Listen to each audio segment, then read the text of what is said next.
Llevamos ya 3 años haciendo, esta es la tercera edición para poder hacer estos talleres, para ayudar a elaborar el documento de últimas voluntades, pues con todo el conocimiento y con toda la información posible para que todas las personas puedan realizarlo y estén contentas y a gusto con el documento que elaboran. Se ha demostrado que es un servicio importante, se demuestra pues, por la cantidad de gente que está acudiendo, la demanda que tenemos cada edición para elaborar el documento, y ya, bueno, pues en la edición que terminó en 2024, a principios de 2024, fueron 260 las personas que elaboraron el documento de la mano de este programa y de nuestros médicos, y en la edición que terminó este año, pues fueron 400 las personas demandantes y que pudieron hacer este documento, con lo cual, bueno, se ve esa progresión también en el número de personas. Entiendo que también por la información o porque se va difundiendo es la posibilidad de hacer el documento aquí en Portugalete, y de una manera, como digo, pues con mucho conocimiento y con unos periodos de reflexión que son importantes también para poder dar este paso con conocimiento de causa y con toda la importancia que tiene. El año pasado hubo 243 personas. Este año hemos subido mucho, a 388, casi 400, y hemos trabajado el año pasado con 17 grupos y este año con 25, o sea que hemos aumentado. De hecho, el año pasado había un día a la semana solo y este año hemos hecho 2 días a la semana con grupos de mañana y tarde. Y entonces, bueno, se ha notado mucho que ha aumentado mucho la demanda porque queríamos acabar con toda la gente que estaba en lista de espera. Y también otra cosa que hemos observado es que ha bajado la edad de la gente que solicita el documento, porque ha bajado antes por encima de los 60 años era un 77% y ha bajado un 57%. Y ha subido, lógicamente, de 31 a 50 años, ha subido de un 5% de los que se hicieron a un 16%, y de 51 a 60 ha subido de un 18% a un 27%. Es decir, que ha habido un aumento significativo de la gente más joven solicitando el documento, ¿no? Y yo no sé si tienes alguna... Bueno, lo único que decir que es, bueno, en principio vamos a trabajar los martes, empezamos el día 21, que los martes haremos un grupo de mañana y uno de tarde. El de mañana sería a las 10 de la mañana y el de la tarde a las 5:30. Y sería en el centro de San Roque, ¿no? En el centro social de San Roque. En un principio hay una primera sesión en la que los médicos voluntarios dan la información general sobre en qué consiste, ¿no?, el documento de últimas voluntades y de todo lo que ello implica. Se resuelven todas las dudas, se ponen en común, ahora lo podrán comentar también. Ellos establecieron un poco esta dinámica porque en grupo también pueden surgir más dudas o pueden darse respuestas a cuestiones que a lo mejor ni siquiera te habías planteado, pero que, bueno, que van surgiendo en ese grupo y en esa conversación. Trabajamos en grupos de 15 personas máximo. Y claro, la experiencia en grupos enriquece muchísimo la información que se recibe sobre el documento, pues porque, claro, hay la interacción entre la gente. Primero, que se normaliza un poco el hacer el documento, porque cuando va uno a hacer el documento piensa que es un bicho raro, que solamente a mí se me ocurre. Pero claro, si te juntas con más gente que está en tu misma situación, se normaliza mucho el hecho de que voy a hacer un documento, pues que, bueno, que mucha más gente ha pensado lo mismo que yo. Y luego, claro, al estar en grupo las preguntas son muy diversas y entonces se enriquece mucho con las dudas de unos y de otros, y la información final del documento es muy, muy relevante, ¿no?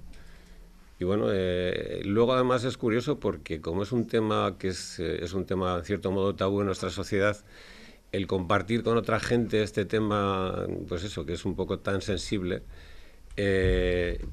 pues que en cierto modo también...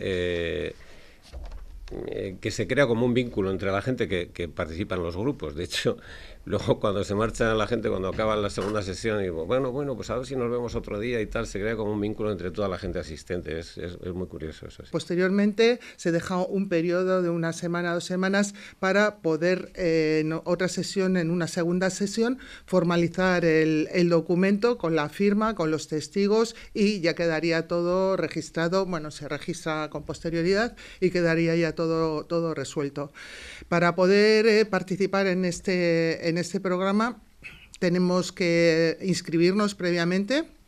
Y bueno, pues en el folleto que se está buzoneando en los domicilios ya están los datos, pero bueno, podemos dar el teléfono al que se puede llamar, que es el 94 461 0755, o por correo electrónico a aurrestiacoborondateac@portugalete.org o voluntadesanticipadas@portugalete.org.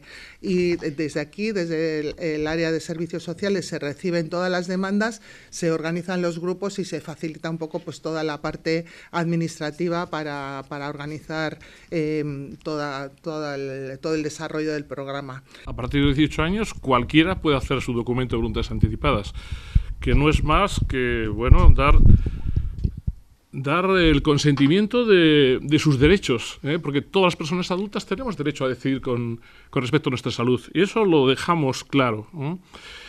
Y bueno, que el hacerlo en grupo, siempre lo decimos, es muy enriquecedor. La verdad, nosotros salimos, cobramos bien, porque es gratificante el hacer estas reuniones. Sí. Y la verdad es que cada grupo tiene vida propia, cada grupo aprendemos cosas nuevas, y todos compartimos tanto dudas, comentarios. Y bueno, no es un grupo oscuro ni hablar, es de verdad que se habla sobre la vida, sobre el final de la vida, pero sobre la vida.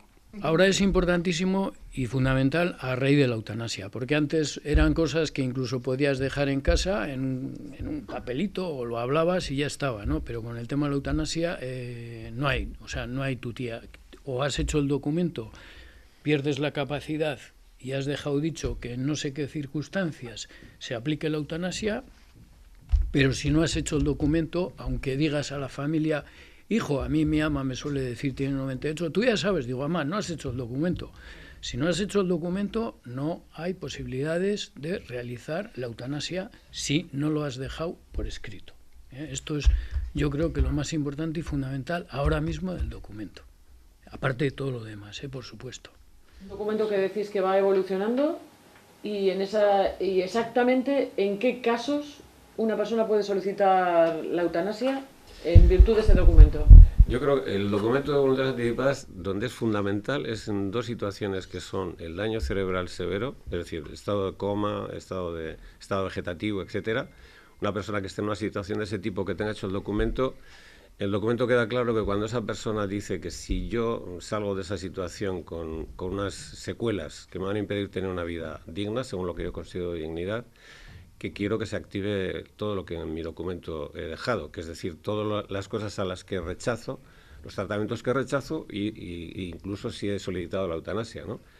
Y la otra parte muy importante es el tema de la demencia, es muy importante porque yo digo, a partir de un determinado grado de demencia, cuando está en una situación que llamamos demencia grave o muy grave, en ese caso ya se activa el documento, y en el documento, como digo, se activa todo lo que he dicho que quiero y lo que no quiero, ¿no?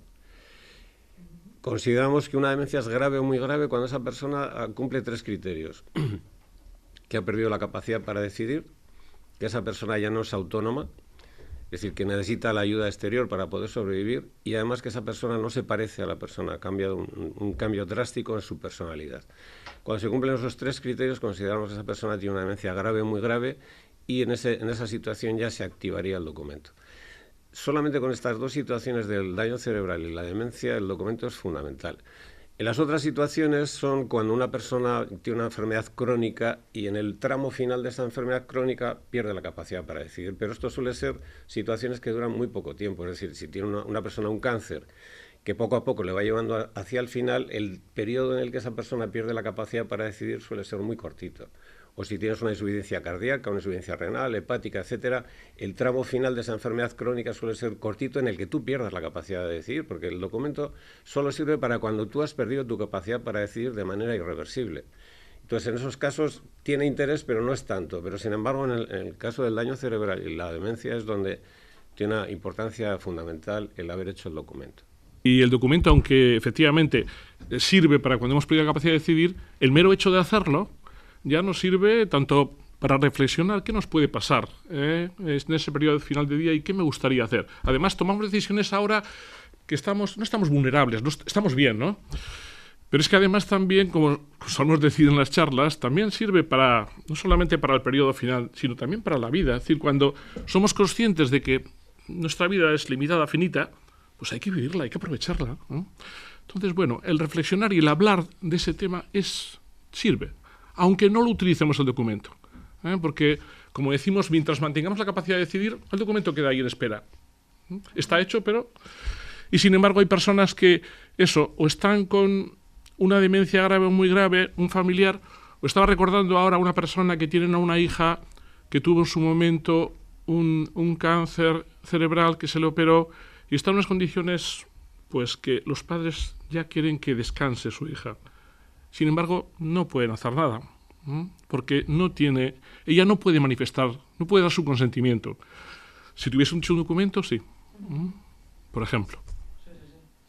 Lo que ha explicado Jesús, ¿no? Que con la ley de la eutanasia ahora tienes que haberlo dejado anticipadamente.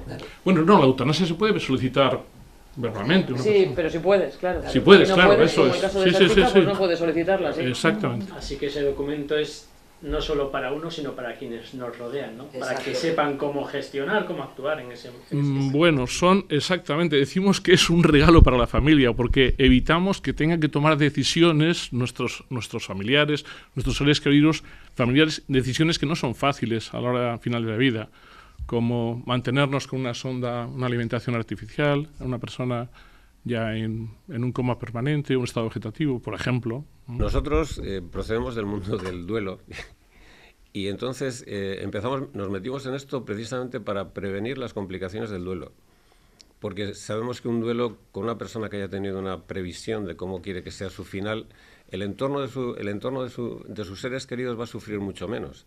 Y si tiene hecho un documento en el que ya está claro lo que esa persona quiere y no quiere, le quitas un problema enorme a la familia, porque muchas veces en el entorno final de la vida hay gente que no sabe ni siquiera que la enfermedad que tiene, porque la familia se lo ha ocultado. Y la familia toma decisiones, muchas veces decisiones que son conflictos en la familia, porque no siempre se está de acuerdo. Son conflictos que complican muchísimo el duelo y además pues, que crean muchas culpabilidades y entonces nos parece, como dice Julián, esto es un enorme regalo para la familia. Y estamos previendo, o facilitando que haya duelos más fáciles en los seres queridos, ¿no? Pensar que el documento acaba en la historia clínica de cada paciente, de manera que el médico, cuando abre tu historial, sabe si tienes hecho el documento y simplemente clicando el icono de las voluntades anticipadas tiene acceso a lo que tú quieres. O sea que en ese sentido es muy, muy fácil el acceder a él y cumplirlo, claro. O sea que entra dentro de la carpeta de salud. Digamos que se indexa en la carpeta de salud. En la carpeta de salud puedes acceder a la carpeta de salud y puedes acceder a tu documento siempre que quieras. Y el médico, cuando abre tu historial, en la pantalla aparece el icono de las voluntades anticipadas. Si lo tienes hecho, lo sabe el médico inmediatamente. Tener en cuenta que el hacer este documento no tiene ningún inconveniente, 0 inconvenientes y múltiples ventajas. Así que animaros todos. Tenía que hablar, chaval, y decirlo bien.